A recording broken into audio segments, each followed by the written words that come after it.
we recommend people to invest in gold, silver, and farmland. What, if anything, do you recommend people do to preserve their freedom, their portfolio, and the future of themselves and of their children? I do not give financial advice, and I just say what we see, and I'm bullish on gold and silver. Yeah, but when I first moved to Rhinebeck back in the day, my former wife, may she rest in peace, I was in the government end of things. I was killing environmental legislation at the height of the environmental movement in the '70s in D.C. I've been with Reagan, I've been with Major, I've been Prince's, I've been around. And when I started to grow up and I got out of the business and started to learn how to forecast trends in the late 1970s, I moved to a place called Rhinebeck, New York. Chelsea Clinton got married there. It was a no-place place when I went there. And we were raising our own chickens, making prosciutto, big gardens. If you're in that kind of life and that's where you want to go there. If I had a different situation now, I wouldn't be in the city where I am, because I'm so sad seeing what's going on and watching people drive by with their windows closed with masks on. And when I tell the story, when I was a little kid, they had us hiding under desks in case an atom bomb went off. Can you imagine the stupidity of that? Like, that's going to make one bit of difference to you. And then when we got in high school, we had to put our hands behind our heads and stand against the wall. And they'd say, and the air raid siren, going off, scared. Now, as you're a kid, you're scared. When you grow up, you're in high school, you say, what kind of crap is this? And they'd say, when you see a flash, don't look at it. If I see a flash, I'll be dead before I blink my eye.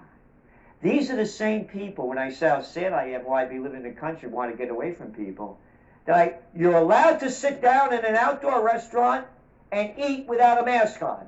But when you stand up, put on that mask, because that's when the virus is going to get you. That's when it'll get you. As soon as you step, no, it's right there to get you. And I watch people eat and put their mask on. Eat and put their mask on. Heil Hitler, all right? That's why people heil Hitler. That's why they march to Mussolini and salute Stalin. How stupid can you be? Oh, you have to be 1 meter apart in Europe. Well, we got 6 feet apart in the United States. Well, we're in France. We'll go 1.5 meter because we know the virus stops at 1.5 meters. All right? Oh, and then masks, shove the mask. They're crap what you're wearing. All the research is there. You got it down on your chin, on top of your head. Put it up your you-know-what, because that's about how good it is. So it's a freak show. And when I say how bad it's going to get in 3 months, March, April, May, the world changed. Boop, whole new game. And the people follow. People follow. It's the COVID war. We're marching off to the COVID war. What do you think is happening behind the scenes while this COVID crisis is playing out? I don't know, but I'll go back to that 1 second. But what you said about what should you do, you get in the best shape you can, physically, emotionally, and spiritually.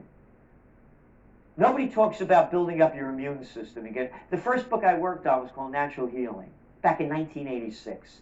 I have an honorary doctorate from the National University of Health Sciences. Healthy people aren't going down on COVID.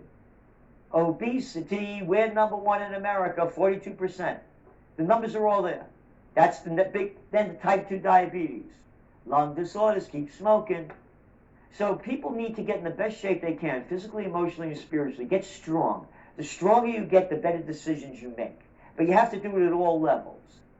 And one of the first things I learned in close combat with my teacher, John Perkins, attackproof.com, not that John Perkins, this is a cool John Perkins. The other guy was on an interview with him one time, not my kind of guy.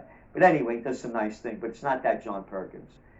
The first thing you learn in close combat is get rid of your ego.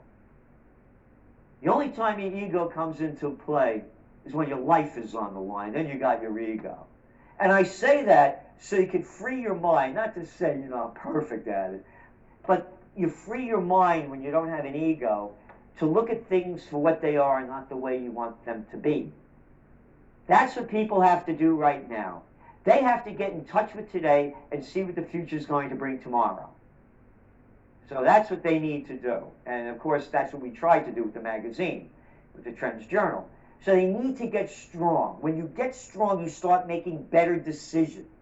The weaker you are, the weaker your decisions. You've been saying that for years because I watch you. And you've been preaching about getting emotionally, physically, and spiritually in shape. This is not new. Yeah. And it's how, of course, history is repeating itself. Currency wars, trade wars, Great Depression, World War II. Currency war, trade war, Greatest Depression, World War III. That's why I'm so concerned, because this will be the war when they asked Einstein, cat that knew a little thing or two about the atomic bomb, what kind of weapons will they be using to fight the Third World War? He said, I don't know. But they'll be using sticks and stones to fight the fourth. And you mentioned about what's going on. As I said, one of our top trends for 2020 that we do in December of 19, we have each December for the following year, was New World Disorder. All the riots, protests, and demonstrations. There were demonstrations going on in Mali before this overthrow.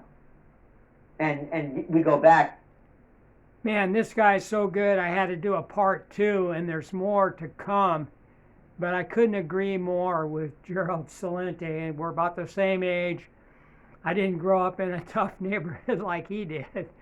But anyway, very intelligent man. And that keeping fit physically, emotionally, spiritually, that's real important. I work on that. And you've got to be strong. You've got to keep strong. Thank you.